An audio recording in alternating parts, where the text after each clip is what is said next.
नमस्कार, मैं हूं कुमार गजेंद्र। जनपद ऑन द स्पॉट में आपका स्वागत है। जब हम दिल्ली पुलिस को इस बात के लिए बहुत क्रिटिसाइज करते हैं कि दिल्ली के अंदर अपराध होते हैं, तो हमें दिल्ली पुलिस को इस बात के लिए भी अप्रिशिएट करना चाहिए कि होने वाले अपराधों को यहाँ पर तुरंत ही सुलझा लिया जाता है और जो अपराधी ऐसे अपराधों में शामिल होते हैं उनको कुछ ही समय बाद जेल के शिकंजों के पीछे पहुंचा दिया जाता है। यानी कि दिल्ली पुलिस का अपराध सुलझाने का जो रेशो है वो पूरे देश के अंदर बल्कि दुनिया के अंदर सबसे हाई है। और ऐसे में जब अपराध सुलझा लिए जाते हैं तब कोई भी क्रिटिसाइज करने वाला खास तौर पे पॉलिटिशियन जो दिल्ली पुलिस को बहुत भला बुरा कह रहे होते हैं, वो ऐसे में कोई सामने नहीं आता और कोई इस बात को नहीं कहता है कि देखिए दिल्ली पुलिस ने कितनी तेजी से सारे अपराधियों को पकड़कर शिकंजों के पीछे यानी जेल के अंदर ठूंस दिया है। हम बात कर रहे हैं शनिवार दोपहर में हुई लूट की, जो प्रगति मैदान टनल के अंदर अंजाम दी गई थी। ये लूट सामने आने के बाद पूरी दिल्ली में बुरी तरीके से बवाल कट गया था और खास तौर पे जो दिल्ली के अंदर काबिज आम आदमी पार्टी सरकार तो दिल्ली पुलिस के को ही नहीं एलजी के सक्सेना को इस्तीफा देने तक के लिए कहने लगी और दिल्ली पुलिस कमिश्नर को हटाने की मांग और दिल्ली पुलिस को दिल्ली सरकार को देने की मांग तक करने लगे थे। हम आपको ये भी कहना चाहते हैं पूरी दुनिया के अंदर जो इंस्टेंट क्राइम होता है यानी कि जो अपराध ऐसे किए जाते हैं कि जिन्हें करने के लिए अपराधी अचानक आते हैं और कर देते हैं, तो वो अपराध ऑस्ट्रेलिया और अमेरिका जैसे देशों में भी अंजाम दिए जाते हैं और पुलिस उनको रोक नहीं सकती। पुलिस क्या दुनिया की कोई एजेंसी ऐसे अपराधों को रोक नहीं पाती है। हाँ, एजेंसी के लिए सबसे बड़ा प्लस पॉइंट ये होता है कि उस अपराध को कितनी देर में सुलझाया जाएगा। ये रेशो जो है पूरे दुनिया के अंदर हर देश के अंदर सबसे बड़ा होना चाहिए कि क्राइम को अगर रोका नहीं जा सकता लेकिन क्राइम को सुलझाया तो जा सकता है। दिल्ली पुलिस ने इस मामले में कुछ ही घंटों बाद सभी अपराधियों को जो प्रगति मैदान में जिन्होंने टनल के अंदर, ये वारदात दिल्ली के अंदर पहली वारदात थी जिसे प्रगति मैदान टनल के अंदर अंजाम दिया गया था। इससे पहले इस टनल के अंदर ऐसी कोई वारदात सामने नहीं आई है, लेकिन इस पे हल्ला बहुत मचा। लेकिन दिल्ली पुलिस ने इसको बहुत तेजी से पूरे एफर्ट्स लगाकर बहुत तेजी से पकड़ा और सभी अपराधियों को तिहाड़ जेल का रास्ता दिखा दिया। अब आप समझिए कि ये वारदात किस तरीके से अंजाम दी गई थी, क्यों अंजाम दी गई थी, कौन लोग थे और किस तरीके से इसको दिल्ली पुलिस ने कितनी तेजी से सुलझाया। दिल्ली पुलिस के क्राइम ब्रांच ने इसको बहुत ही तेजी से पकड़ा और 2 डिस्ट्रिक्टों के साथ क्राइम ब्रांच अलग से इस पूरे मामले की जांच कर रही थी और उनके लिए ये पूरा मामला सुलझाना बहुत बड़ी चुनौती के रूप में सामने आया था। क्योंकि इसका जब सीसीटीवी फुटेज सामने आए तो कहा जाए कि ये दिल्ली पुलिस बहुत बैकफुट पे आ गई थी और क्योंकि हल्ला मचाने वाले बहुत ज्यादा थे इसलिए दिल्ली पुलिस के लिए ये बड़ा चैलेंज के रूप में सामने आई थी वारदात कि इतनी सातिराना अंदाज से ऐसा कौन सा अपराधी हो सकता है या ऐसा कौन सा गैंग हो सकता है जो किसी वारदात को इस तरीके से अंजाम दे और लूट कर चला जाए। अपराधी जब किसी भी तरीके से अपराध करने के बाद भाग जाते हैं तो दिल्ली पुलिस का काम शुरू होता है। हम आपको ये भी बता देते हैं कि आज पूरी दुनिया के अंदर दिल्ली पुलिस बहुत ही हाईटेक पुलिस के रूप में काम कर रही है और यहाँ पर वारदातों को होने के बाद और कई बार तो कुछ ही घंटों में वारदातों को सुलझा लिया जाता है और अपराधियों को पकड़ लिया जाता है। ये दिल्ली पुलिस की टेक्निक और टैक्टिस है और यहाँ पर बहुत ही पेशेवराना अंदाज में पूरी इन्वेस्टिगेशन को अंजाम दिया जाता है और यहाँ के सभी अफसर जो दिल्ली पुलिस के जो ऑफिसर्स हैं पूरी तरीके से इस पूरी वारदात में इन्वॉल्व हो जाते हैं और कुछ ही घंटों बाद अपराधियों को पकड़ लेते हैं। इस बार भी दिल्ली पुलिस ने पूरे पेशेवराना अंदाज में बहुत ही प्रोफेशनल तरीके से कहा जाए तो इस पूरी वारदात को सुलझाया है। क्राइम ब्रांच ने इसमें बहुत ही अहम भूमिका अदा की और सभी अपराधियों को पकड़ लिया। अब हम बात करते हैं कि ये आखिर किस तरीके से पूरा मामला हुआ। ये दरअसल हुआ क्या कि चांदनी चौक के अंदर जो उस्मान अली उर्फ कल्लू नाम का जो अपराधी, इसमें मेन जो अपराधी है, मुख्य आरोपी है, वो चांदनी चौक के अंदर अमेज़न कंपनी में काफी समय से काम कर रहा था। लेकिन क्योंकि उसका अपराधी दिमाग था, सातिराना तरीके का व्यक्ति था, तो अपराध में काम करते करते और उसे कुछ शौक थे, जैसे जुआ खेलना, सट्टा लगाना, आईपीएल में भी सट्टेबाजी करता था और उसमें वो बहुत सारा पैसा हार चुका था। अब इससे बचने के लिए, क्योंकि उस पर लगातार पैसा वापस करने के लिए दबाव बनाया जा रहा था, तो इससे बचने के लिए उस्मान अली ने एक योजना बनाई कि क्यों ना कुछ ऐसे व्यापारियों को लूटा जाए जो पुरानी दिल्ली के अंदर बड़ा व्यापार करते हैं और डेली हर रोज उनके कैश का आदान प्रदान इधर से उधर होता है। इसके लिए उसने कई चीजों का पता लगाया, कई कलेक्शन एजेंटों की भी उसको जानकारी थी जो पैसा उगाते थे और एजेंसियों तक पहुंचाया करते थे। तो इसके पता लगने के बाद उसके दिमाग में ये योजना आई कि किसी तरीके से इस कर्ज से इसी अंदाज में मुक्ति पाई जा सकती है कि कोई बड़ा काम किया जाए, बड़ी आपराधिक वारदात को अंजाम दिया जाए, जिससे कि पैसे की इस क्राइसिस को कम किया जा सके, खत्म किया जा सके। तो उसने इसी बात को सोचते हुए एक योजना बनाई और काफी समय से वो ऐसे लोगों पर नजर रखे हुए था जो पुरानी दिल्ली में, खासतौर पे कूचा पातीराम, कूचा घासीराम और पुरानी दिल्ली के जो और अन्य चांदनी चौक वाले जो इलाके थे, उनमें जो लोग कलेक्शन करते थे और कलेक्शन एजेंट किस तरीके से आते जाते हैं, उसने कई ऐसे लोगों से दोस्ती भी गांठने की कोशिश की थी जो इस तरीके की, जो कैश को इधर से उधर, बड़े मोटी रकम को इधर से उधर ले जाया करते थे। तो उसे जब ये पता लगा कि एक कलेक्शन एजेंट काफी पैसा कलेक्ट करके चांदनी चौक से और कई अन्य स्थानों पर भेजता है, लेके जाता है, तो उसने यहां से अपनी योजना को अंजाम देना शुरू किया।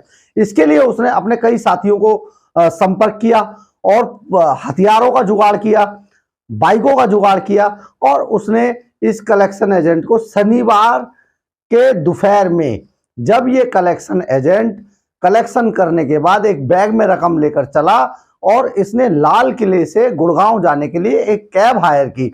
ये कैब जब इन कलेक्शन एजेंट और उसके साथी को लेकर गुड़गांव की तरफ चली, तो वो लाल किले की तरफ से होती हुई प्रगति मैदान से होकर ये गुड़गांव की तरफ जाने वाली थी और ये रिंग रोड से होती हुई प्रगति मैदान के टनल के अंदर से इसे कनाट प्लेस होते हुए गुड़गांव की तरफ, गुड़गांव वाले रोड पर निकलना था। लेकिन इससे पहले ही 3 बाइकों पर ये अपराधी उस्मान अली अपने बाकी साथियों के साथ 3 बाइकों पर लगातार उस कैब का पीछा कर रहा था और जैसे ही कैब टनल के अंदर, प्रगति मैदान टनल के अंदर पहुंची, तो बीच में पहुंचते ही इन्होंने साइड देकर, जैसे कि वीडियो में दिखाई दे रहा है, सीसीटीवी फुटेज में दिखाई दे रहा है, इन्होंने कैब को एक किनारे पे रोका और पिस्टल की नोक दिखाकर सभी लोगों को एक तरीके से किडनैप कर लिया और इनका एक साथी तुरंत बाइक से कूदता है और पिछला गेट खोलकर बैग उठाता है और चले जाते हैं, अपराधी भाग जाते हैं। यहां तक ये अपराध हुआ। अब आप सुनिए, इसमें ये इतनी, जैसे ही इसके सीसीटीवी फुटेज सामने आए तो दिल्ली के मुख्यमंत्री ने तो एलजी से भी इस्तीफा मांग लिया और बहुत बवाल मच गया था और होम मिनिस्ट्री से भी गुहार लगा दी गई, पुलिस हमें दे दो। लेकिन पुलिस क्योंकि सिर्फ काम करती है, ज्यादा दिखावा नहीं करती है दिल्ली पुलिस, तो दिल्ली पुलिस ने के क्राइम ब्रांच एक्टिव हो गया।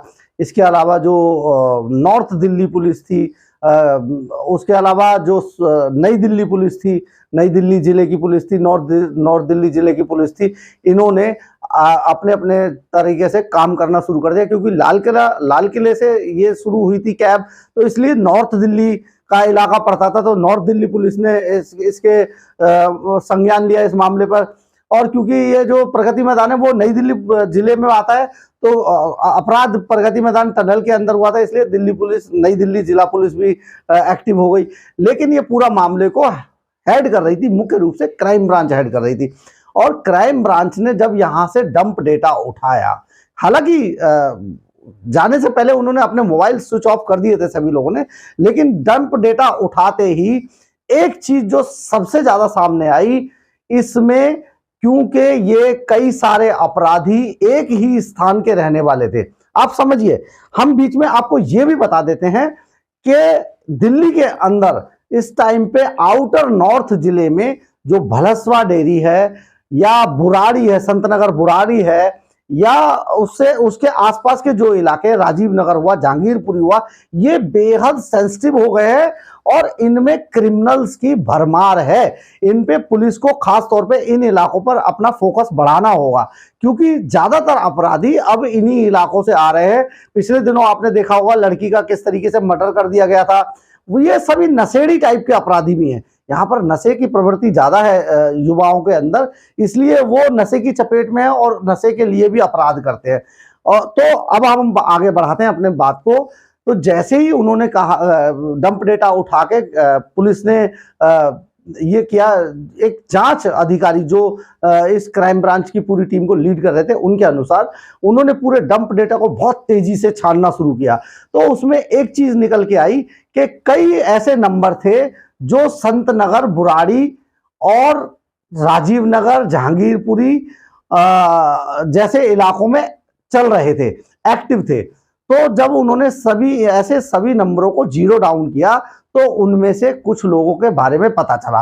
एक नंबर था उस्मान अली उर्फ कल्लू का, जो बुराड़ी के अंदर रहता है। सबसे पहले पुलिस ने उसी को पकड़ा और उसको पकड़ते ही, क्योंकि वो मुख्य अपराधी था, पुलिस ने मामले को पूरी तरीके से क्रैकडाउन किया। अब इसके बाद अनुज मिश्रा उर्फ सनकी, 26 साल का है ये अपराधी। ये बाइक चला रहा था इस वारदात के अंदर, इसको पुलिस ने पकड़ा। फिर ये जो है दिल्ली जल बोर्ड में अनुबंध के आधार पर मोटर मैकेनिक का काम करता है और पहले भी चोरी डकैती समेत 5 मामले इस पर दर्ज हैं। जल बोर्ड में अनुबंध के आधार पर मैकेनिक का काम करता है और इस पर चोरी डकैती समेत 5 आपराधिक मामले पहले से ही दर्ज है। इसके बाद एक और अपराधी सामने आया, कुलदीप उर्फ लुंगड़, 26 साल का ये अपराधी है। नशेड़ी प्रवृत्ति का है, सब्जी बेचने का काम करता है और आदतन अपराधी है।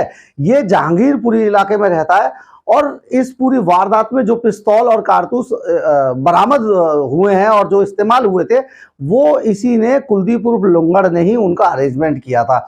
इसके बाद एक और अपराधी को पकड़ा गया जो इरफान, 22 साल का है, ये बुराड़ी का रहने वाला है और ये मुख्य रूप से नाई का काम करता था। आप समझिए किस तरीके से लोगों को इकट्ठा किया गया। ये नाई का काम करता था, लेकिन बदकिस्मती से ये जो मुख्य आरोपी उस्मान है, उसका चचेरा भाई निकला। तो ये भी एक, इसको भी शामिल किया गया पैसे की चाह में, इसको भी पटाया गया, क्योंकि जो बुराड़ी है उसके अंदर उस्मान जो मुख्य आरोपी है उसका एक फ्लैट है जहां पर इन सभी ने मीटिंग की लगातार इस तरीके की वारदात को अंजाम देने के लिए। उसके बाद एक और अपराधी है सुमित उर्फ आकाश, ये 25 साल का अपराधी है और सब्जी का काम करता है और कई बार जो रात में जो शादी पार्टियां होती है उनमें ये वेटर का भी काम करता था, लेकिन घर से क्योंकि कमजोर था तो ये भी अमीर बनना चाहता था जल्दी से जल्दी, इसलिए ये भी इस गैंग में शामिल हो गया। इसमें जो सबसे बड़ा एक अपराधी जो नाम आता है, जिसने दिल्ली के अंदर मतलब बड़ी अपराध की और ये आदतन बहुत खतरनाक अपराधी है, प्रदीप उर्फ सोनू। प्रदीप उर्फ सोनू बागपत, उत्तर प्रदेश के बागपत का रहने वाला है और 35 साल का है। ये अपराधी बहुत ही खतरनाक है, बहुत ही कुख्यात अपराधी था और इस पे 37 मामले पहले से ही, हत्या, लूट, डकैती जैसे 37 मामले इसमें पहले से दर्ज है। ये 8 साल जेल में रहा और 2 साल पहले ही छूटकर बाहर आया था और इसे पैसे की बहुत जरूरत थी, इसलिए इसने उस्मान के कहने पर इसने भी ये गैंग ज्वाइन किया और ये पूरी तरीके से अपराध, खासतौर पे मर्डर जैसी वारदात को भी अंजाम देने में सक्षम था। और ये इसी इरादे से दिल्ली के अंदर उस्मान के गैंग में आया और इसने लूट की वारदात को अंजाम दिया। अब एक और अपराधी है अमित उर्फ बाला, 25 साल का। ये लोनी गाजियाबाद का रहने वाला है और ये भी सातिर दिमाग अपराधी है। ये भी जल्दी से जल्दी अमीर बनना चाहता था और इसका मानना था कि ये और प्रदीप उर्फ सोनू और अमित उर्फ बाला, ये दोनों अपराध करके अपने अपने जिलों में भाग जाएंगे और पुलिस के पकड़ में नहीं आएंगे। लेकिन ये इनकी गलतफहमी साबित हुई।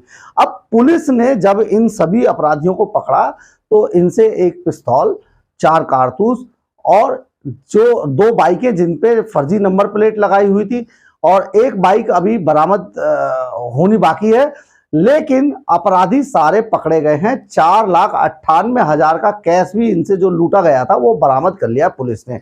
इसीलिए दिल्ली पुलिस को दिल की पुलिस कहा जाता है कि दिल्ली पुलिस के यहां कोई भी अपराधी अगर अपराध करेगा तो वो उसका जेल के अंदर जाना तो निश्चित है।